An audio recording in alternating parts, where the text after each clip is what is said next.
muito importantes. Ele é membro do Rotary Clube de Brasília, Península Norte, ex-secretário de Educação e Trabalho do atual governo do Distrito Federal, sócio fundador da Ferraz dos Passos Advogados Associados. Nosso companheiro João Pedro Ferraz dos Passos é o convidado especial de hoje, que nos falará sobre educação de jovens e adultos e a erradicação do analfabetismo, realidades e soluções. Passo a palavra ao nosso companheiro João Pedro. Bem, quero primeiro agradecer o convite honroso que me foi dirigido pelo companheiro e amigo Ataíde Barreto. Quero agradecer ao presidente desse valoroso clube, nosso presidente Gilmar Barreto, e fui surpreendido aqui com presenças agradáveis de companheiros de muito tempo, nossos ex-governadores, nosso Chico Chilabitz, um amigo do nosso clube, e o companheiro Mota, que nos encontramos fora do clube, fizemos trabalhos juntos e construímos nessas missões que nos foram outorgadas, né, pela OAB, etc., nós construímos excelentes amizades. E destas amizades eu destaco uma que muito me acresceu, que foi eu sempre chamei de conselheiro Mota, porque ele era o nosso conselheiro lá na Ordem dos Advogados. Eu acho que isso vai até as 15 pessoas. Eu acho que vai até as 2, mas é de como? Não, vamos esperar mais 10 minutos, porque está 40, 50 minutos. Se der 50 minutos, vai ficar exatamente 1h40. Quero cumprimentar também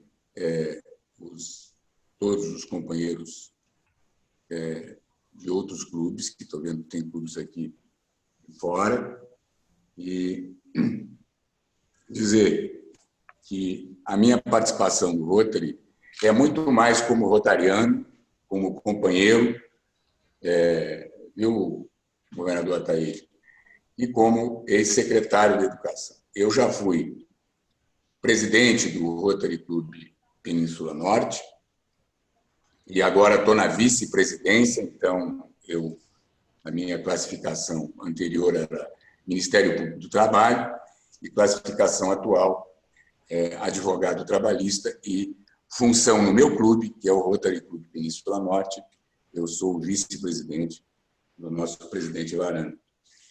E a tarefa que me foi atribuída pelo nosso governador Ataíde, eu, inclusive, depois vou passar para ele aqui o meu PowerPoint, porque se a gente ficar mostrando PowerPoint, ninguém presta atenção no que vai dizer o palestrante, para ficar focado nos números daquilo que a gente pretende apresentar.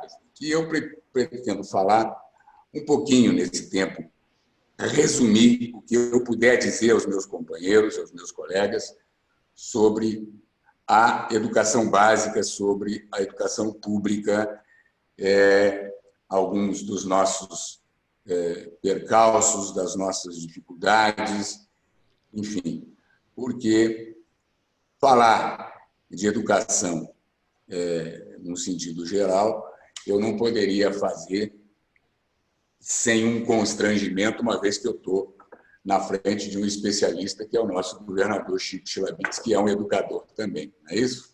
Um homem da educação.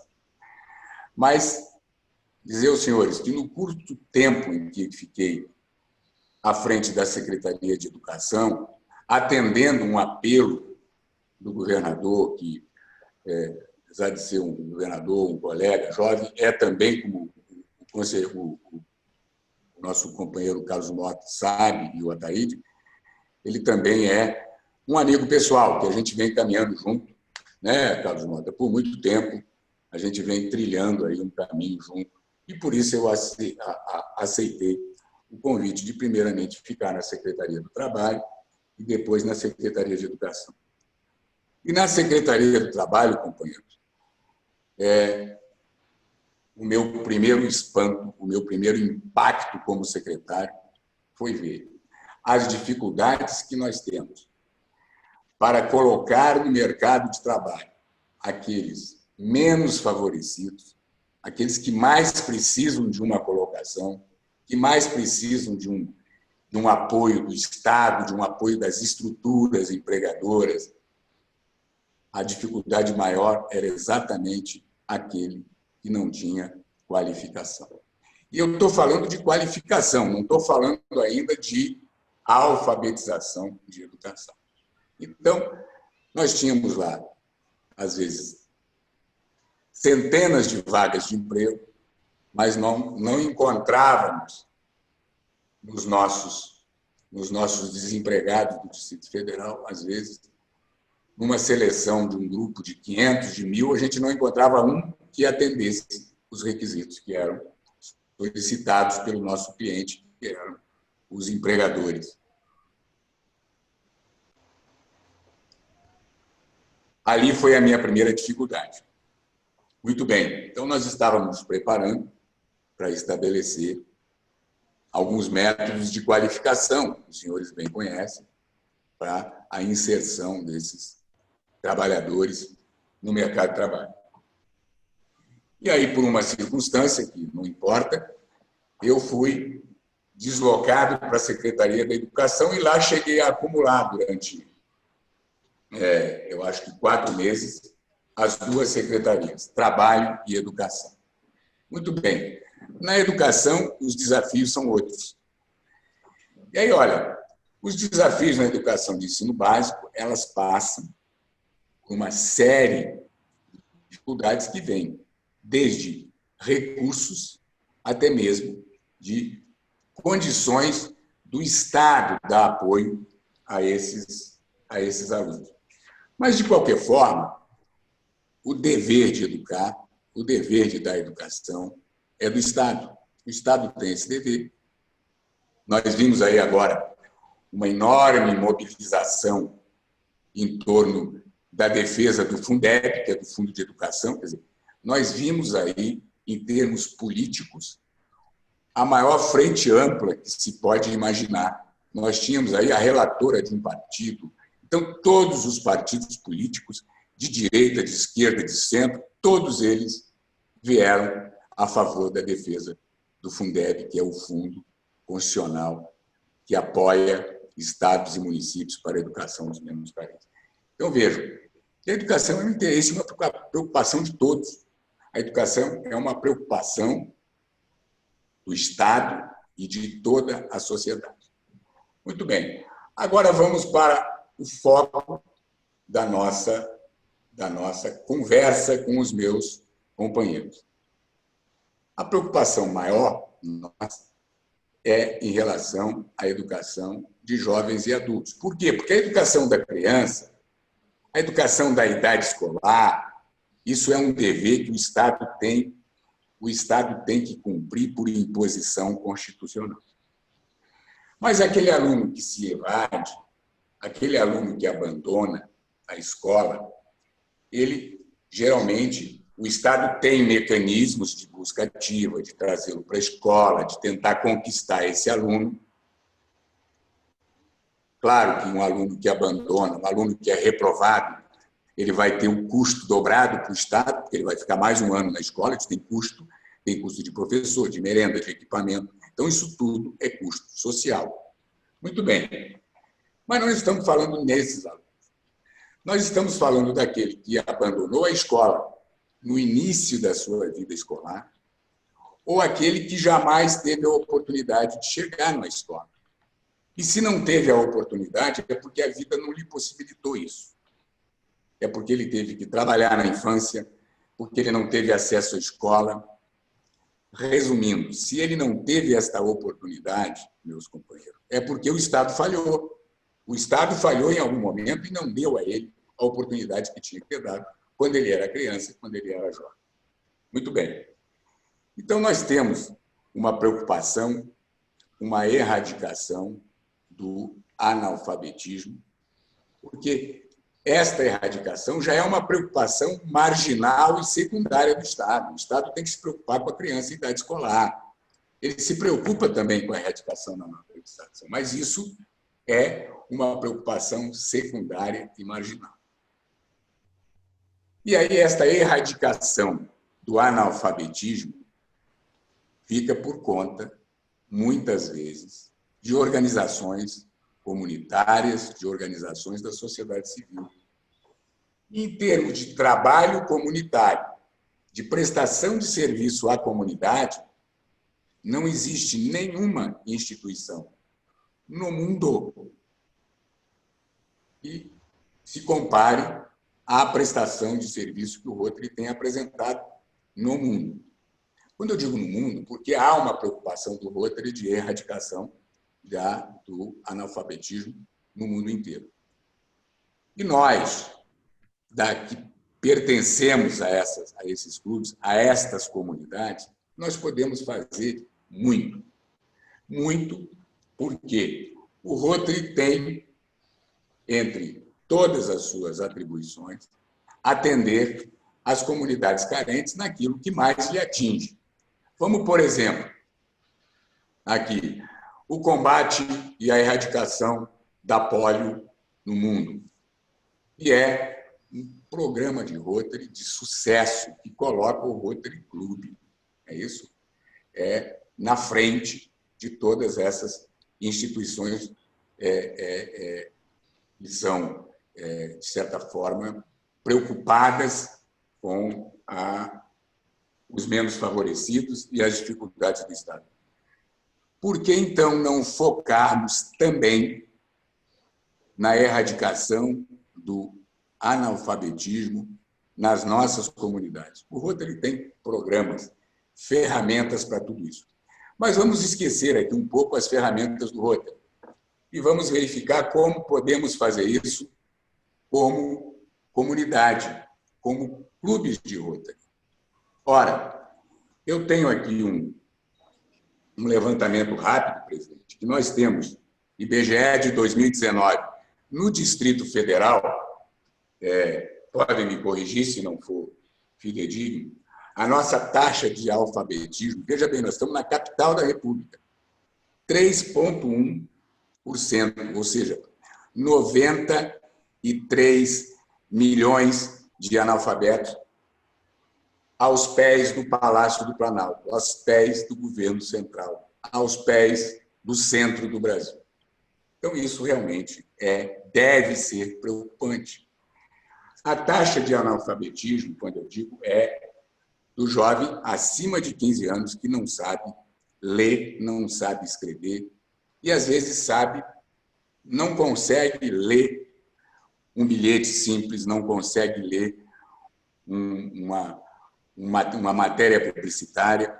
E hoje nós estamos num momento em que a comunicação visual, a comunicação por mensagem, ela hoje está praticamente dominando as comunicações entre as pessoas e principalmente aquelas pessoas menos favorecidas por estes, eu diria, aplicativos de mensagem. Imagina uma pessoa que não sabe ler, ficar com um telefone celular, receber uma mensagem e ter que pedir para um filho, para um vizinho, para um amigo, para ler aquela mensagem. Então, é claro que eu não preciso dizer quais são os danos, quais são os sofrimentos, é isso? E qual é a dor que sofre uma pessoa que não sabe ler. Eu, às vezes, para a gente ter um gostinho dessa dor, eu, antes da pandemia, viajava muito, fazia uma viagem de férias, pelo menos 1 ou 2 vezes por ano. E eu, várias vezes, fui para locais em que, realmente, eu não tinha o domínio da língua. Então, em 2018, eu fui para a China. E lá, em algumas comunidades, os chineses lá não falam absolutamente nada de inglês e português, muito menos. Fora Macau, ninguém fala português na China. Então, ali você se sente um analfabeto absoluto. Você não sabe ler, você não sabe falar, você não sabe escrever, você tem que levar para sair do hotel o endereço do hotel em chinês para mostrar para o taxista e não pode perder aquilo. Se perder, tu está na rua, porque tu não sabe para onde vai, tu não consegue. Então, veja bem, aí a gente pode, isso só para a gente poder, né, o professor Chico Schilard, Carlos Mota, meu caro presidente, para a gente ter uma ideia de como se comporta, como sofre um cidadão analfabeto. E nós temos aqui no Distrito Federal 93 mil analfabetos, que seria 3,1%. Para considerar a erradicação do analfabetismo, nós precisamos chegar num índice de 0,2%. Então, veja bem, nós teríamos que, para considerar o analfabetismo erradicado no Distrito Federal, alfabetizar 83 milhões de pessoas, para chegar no índice considerado para ganhar o selo de erradicação. E no Distrito Federal nós temos ainda uma questão típica, né? Porque eu dizia na secretaria, ora, me dá um município de Gramado, no Rio Grande do Sul, que eu resolvo o problema da educação, né? Então, isso só para ter um exemplo, que tem determinados municípios que eles estão localizados numa situação geográfica que eles resolvem o problema do analfabetismo e não tem essa correia que alimenta como no Distrito Federal. Você resolve o problema de alfabetizar 90 milhões de cidadãos e 3 anos depois você já recebeu mais 90 milhões de analfabetos que a gente tem que, de certa forma, erradicar e trabalhar. Então, o Distrito Federal tem esse componente de ficar também recebendo pessoas de fora que não tiveram lá nos seus locais a oportunidade de chegar numa escola. Nós fizemos rapidamente, para eu não tomar muito tempo dos senhores, para saber o que isso custaria, nós fizemos um levantamento em que nós poderíamos erradicar, pelo menos até 2022, o analfabetismo no Distrito Federal. Isso para fazermos dentro da nossa secretaria, nós gastaríamos 100 milhões de reais. Isso é para erradicar esses 88 mil cidadãos. Se fizéssemos dentro da secretaria, com o apoio da estrutura do governo do Distrito Federal. Se nós optássemos pelo plano B, o plano B seria terceirizar esse trabalho, chamar a organização da sociedade civil e entregar para eles essa responsabilidade, pagar e receber o cidadão alfabetizado. Aí isso nos custaria 4 vezes mais, 380 milhões. Muito bem. Ora, o que o Rotary Club pode fazer para ajudar o Distrito Federal, para ajudar a comunidade, para ajudar o país, para ajudar o mundo na erradicação do analfabetismo? Pode fazer tudo. Por quê? Porque nós estamos dentro das comunidades, com o nosso clube, conversando com as pessoas que estão dentro do clube. Nós estamos em contato com aqueles que precisam receber o nosso apoio. Eu digo isso porque eu acho que o nosso governador Chico Schilard, eu acho que teve até algumas informações do nosso clube, do Rotary Clube Península Norte. Nós fizemos um programa e um projeto de erradicação do analfabetismo, que chamava-se Educação de Adultos, no Varjão, numa época, e nós ensinávamos lá. Nós tínhamos os rotarianos que eram professores, e quem dentro do Rotary que não tem condição de dar uma aula de alfabetização? Qualquer um de nós. E acredito que um projeto desse vai contar com o apoio de toda a estrutura do Estado, porque eu nunca recebi na Secretaria de Educação alguém dizendo, olha, eu estou aqui para ajudar na erradicação do analfabetismo, para ajudar nesse projeto.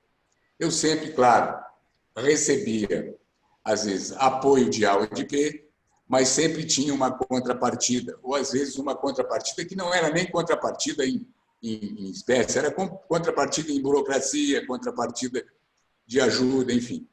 Então, nós podemos, dentro do Rotary, e aí cabe às lideranças do Rotary, e aí, quando eu digo as lideranças do Rotary, aos presidentes de clubes, aos governadores, desenvolver um projeto para incentivar que os clubes renovem, mantenham e, enfim, implemente dentro dos seus clubes projetos de alfabetização de adultos. Com isso, o clube se aproxima da comunidade, vai ter o convívio com a comunidade, vai trazer essas pessoas para próximo do clube, vai dar a eles a cidadania, ou seja, quando o Rotary Club se empenha no projeto de erradicação da polio, nós estamos preocupados com a vida, nós estamos preocupados com a saúde da comunidade, das crianças e principalmente dos mais carentes. E o Rotary Club pode oferecer a essas pessoas que não tiveram a oportunidade de bater as portas da escola o aprendizado para a leitura, para que eles possam ler as mensagens no telefone, para que eles possam ler as publicidades da televisão, para que eles possam ler, que seja a primeira página de um jornal, o Rotary vai estar dando a eles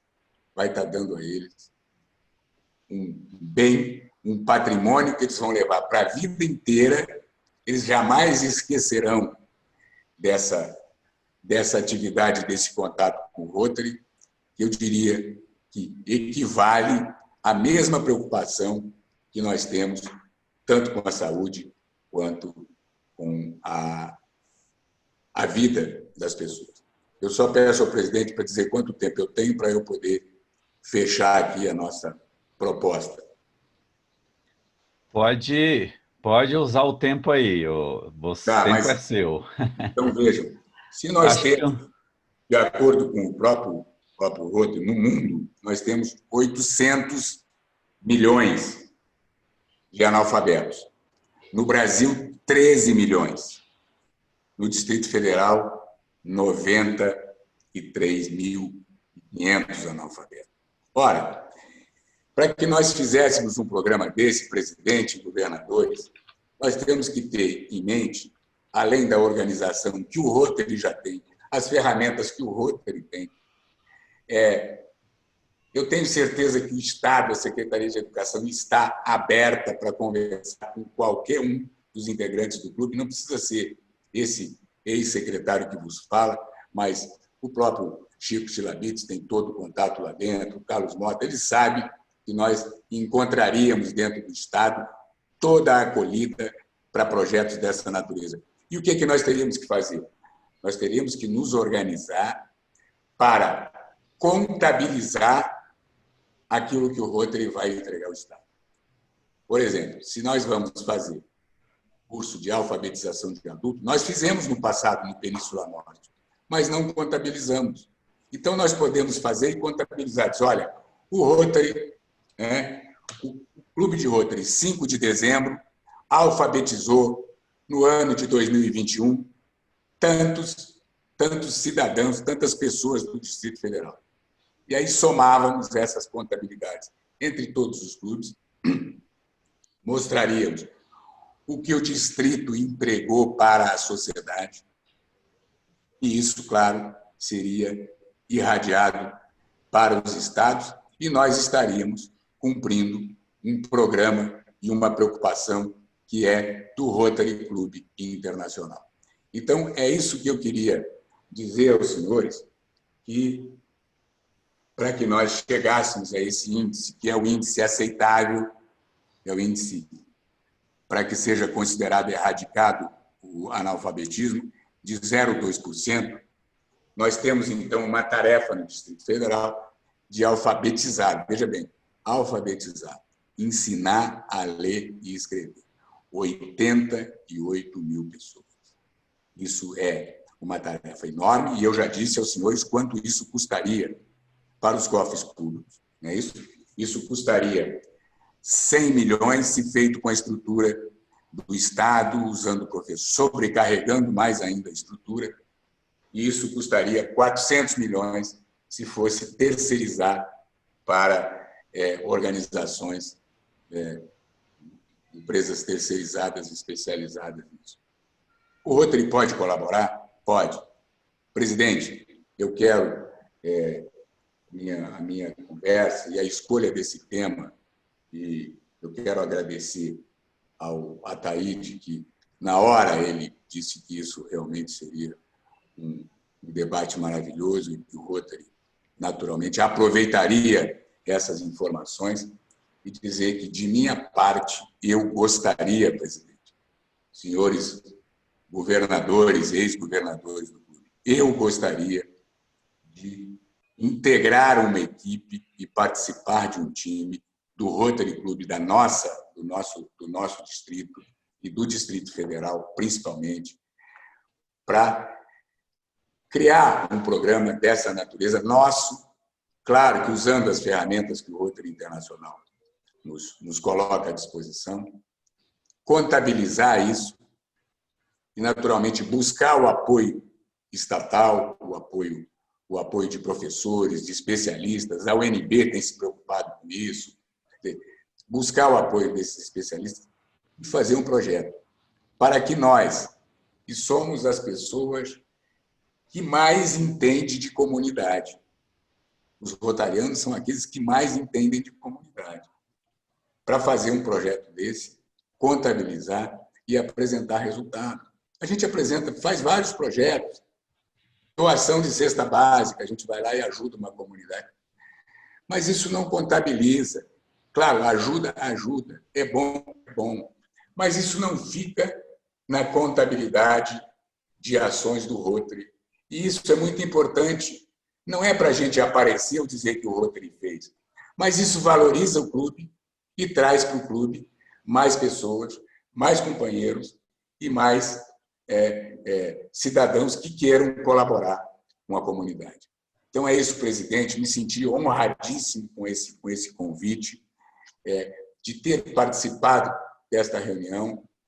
Há prazer e satisfação de encontrar aqui tanto os amigos, o Carlos Mota e o Chico Chilabites, e governadores, e o Ataíde. O Ataíde a gente fala com mais frequência, mas uma grata satisfação de participar dessa reunião e dizer aos senhores que eu estou à disposição para projetos dessa natureza e outros, naturalmente, mas que os outros é possível que os senhores tenham pessoas mais qualificadas, mas nesta área eu me coloco à disposição e acho, governador Chico, Ataíde, seu presidente, Carlos, demais companheiros que estão aqui, acho que nós podemos fazer um belíssimo trabalho e apresentar, ao final de alguns exercícios, um resultado e dizer, olha, isso aqui foi do Rotary. O Rotary ajudou, se não erradicou o analfabetismo, mas colaborou para isso. Assim como a gente faz com a polio, como a gente faz com outros vários programas e projetos que o Rotary participa. Muito obrigado a todos, obrigado por me receber, obrigado pela paciência de me ouvir. A remuneração está aí, o certificado, pela sua brilhante palestra aqui para nós. Esse certificado vai agora virtualmente, mas em breve teremos a oportunidade de entregá-lo pessoalmente. Se Deus quiser, a vacina o Ataíde já conseguiu, então eu espero que em breve nós vamos conseguir estar todos vacinados,